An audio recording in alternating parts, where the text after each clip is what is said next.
शास्त्रों के अनुसार बुरी आत्माएं वो होती है जिनकी मृत्यु असमय होती है या जिनकी कोई इच्छा पूरी नहीं हो पाती है।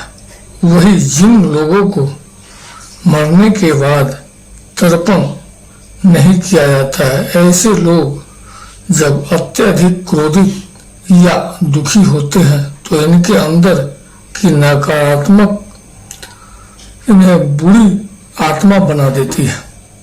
आइए जानते हैं आत्माओं से जुड़ी खास बातें।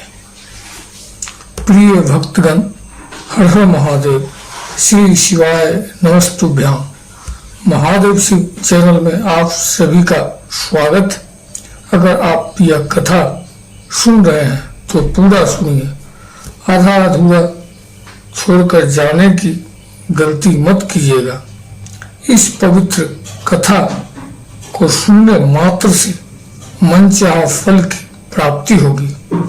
अगर आप शिव भक्त हैं तो भोलेनाथ का अनादर न करें। तो चलिए कथा को प्रारंभ करते हैं। आम जीवन में अक्सर हम भूत प्रेत और आत्माओं के बारे में बातें करते हैं।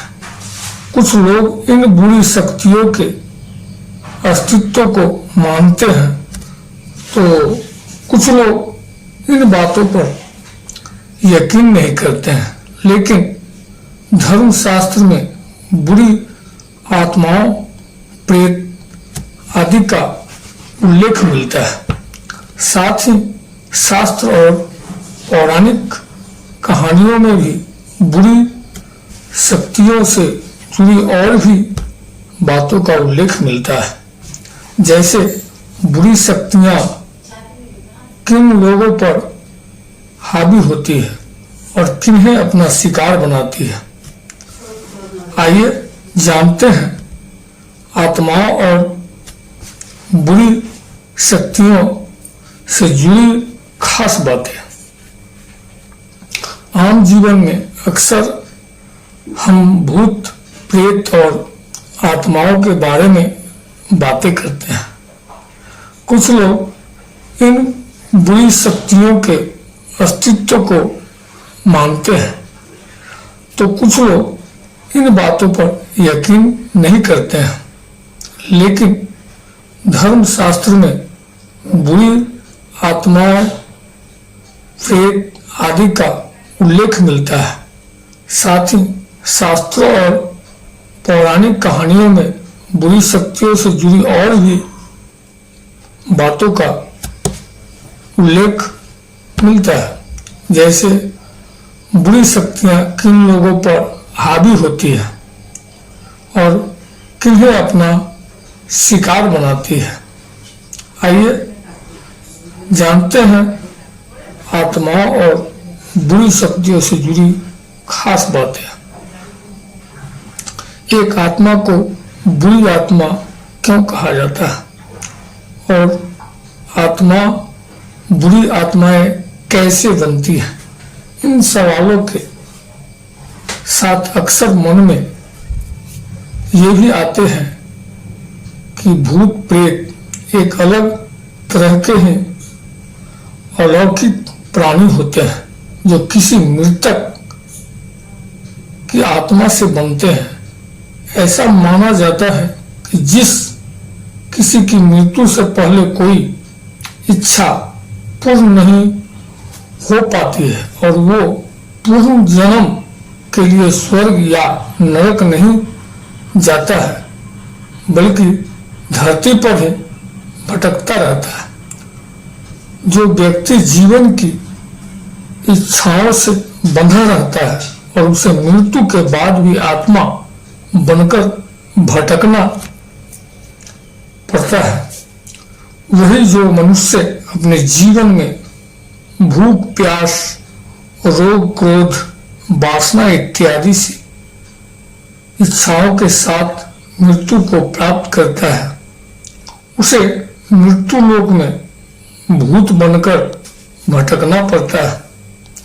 ऐसी आत्माएं अपनी अधूरी इच्छाओं की पूर्ति के लिए भटकती रहती है।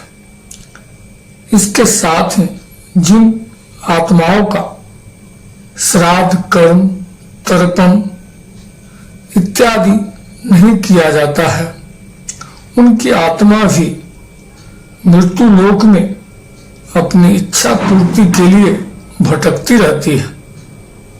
वास्तव में भूत प्रेत होते हैं या नहीं, इस विषय पर जानने से पहले यह जान लेना चाहिए कि आत्माएं कितने प्रकार की होती है।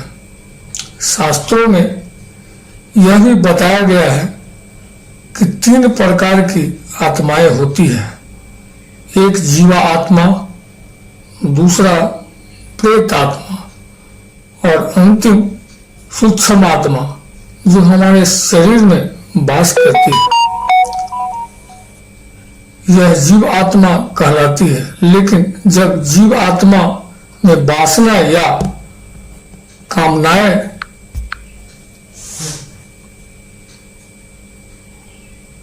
निवास करती है तो उसे प्रेत आत्मा कहते हैं। वहीं ये आत्माएं सूक्ष्मता शरीर में वास करती है, तो जैसे उसे सूक्ष्म आत्मा कहा जाता है।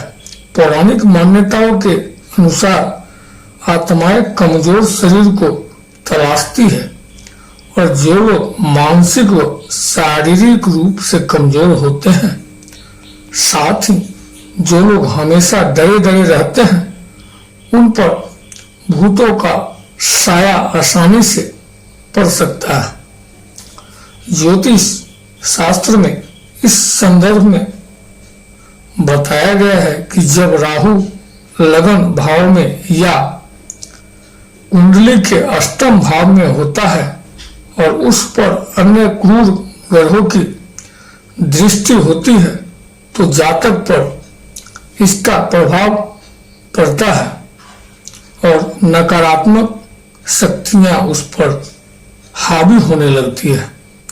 सबसे पहले तो बुरी शक्तियों से दूर रहने के लिए हमेशा भगवान को याद रखें और उनका ध्यान करें। भगवान को हमेशा मन में रखने से हम सकारात्मक ऊर्जा से भरे रहते हैं, और वहीं हमें हमेशा अपने कर्म भी ठीक रखने चाहिए। जब आप अपने कर्म सही रखते हैं तो इसका असर भी सकारात्मक ऊर्जा के रूप में आप पर पड़ता है। हर तरह के संकट, भय से दूर रहने के लिए हमेशा हनुमान जी का ध्यान करें। हनुमान जी अपने भक्तों को हमेशा बुरी शक्तियों से बचाते हैं। वीडियो को बोलते समय कोई त्रुटि हुआ हो तो मैं क्षमा चाहता हूँ। उम्मीद है आप सभी को वीडियो अच्छी लगी होगी। महादेव के सच्चे भक्त हैं तो चैनल को सब्सक्राइब करके और वीडियो को लाइक करके कमेंट में हर हर महादेव लिख दीजिए।